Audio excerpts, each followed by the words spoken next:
ಕನ್ನಡ ಮತ್ತು ಸಂಸ್ಕೃತಿ ಇಲಾಖೆ ವತಿಯಿಂದ ಬೆಂಗಳೂರಿನಲ್ಲಿ ನಿನ್ನೆ ರವೀಂದ್ರ ಕಲಾಕ್ಷೇತ್ರದಲ್ಲಿ ಮಹಾವೀರ ಜಯಂತಿ ಕಾರ್ಯಕ್ರಮವನ್ನು ಹಮ್ಮಿಕೊಳ್ಳಲಾಗಿತ್ತು. ಕಾರ್ಯಕ್ರಮದಲ್ಲಿ ಹಿರಿಯ ಸಾಹಿತಿ ಹಂಪ ನಾಗರಾಜಯ್ಯ, ಚಾಮರಾಜನಗರದ ಕನಕಗಿರಿಯ ಭುವನಕೀರ್ತಿ ಭಟ್ಟಾಕರ ಸ್ವಾಮೀಜಿ, ಜೈನ್ ಯುವ ಸಂಘಟನೆ ಅಧ್ಯಕ್ಷ ಮುಖೇಶ್ ಸುರಾನಾ, ಜೈನ್ ಅಸೋಸಿಯೇಷನ್ನ ಕಾರ್ಯದರ್ಶಿ ಆಶಾ ಪ್ರಭು, ಪತ್ರಕರ್ತ ಪದ್ಮರಾಜ ದಂಡಾವತಿ, ಇಲಾಖೆಯ ನಿರ್ದೇಶಕ ಮಂಜುನಾಥ ಸ್ವಾಮಿ, ಜಂಟಿ ಕಾರ್ಯದರ್ಶಿ ಬಲವಂತರಾವ್ ಪಾಟೀಲ್ ಉಪಸ್ಥಿತರಿದ್ದರು.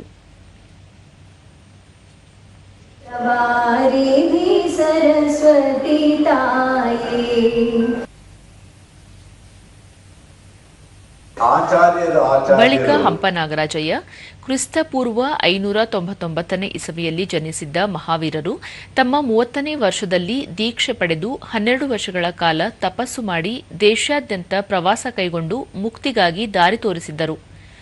ದೇಶದ ವಿವಿಧ ಭಾಗದಲ್ಲಿ ಜನಿಸಿರುವ ಹಲವಾರು ದಾರ್ಶನಿಕರು ದಕ್ಷಿಣ ಭಾರತದಲ್ಲಿ ಆಚಾರ್ಯರಾಗಿ ಬದಲಾಗಿದ್ದರು. ಜೈನ ಧರ್ಮದ ತತ್ವಗಳನ್ನು ಸಮಸ್ತ ಜನತೆಗೆ ಸಾರಿದ ಮಹಾವೀರರ ಎಲ್ಲ ಶಿಷ್ಯಂದಿರು ದಕ್ಷಿಣ ಭಾರತದವರೇ ಆಗಿದ್ದರು.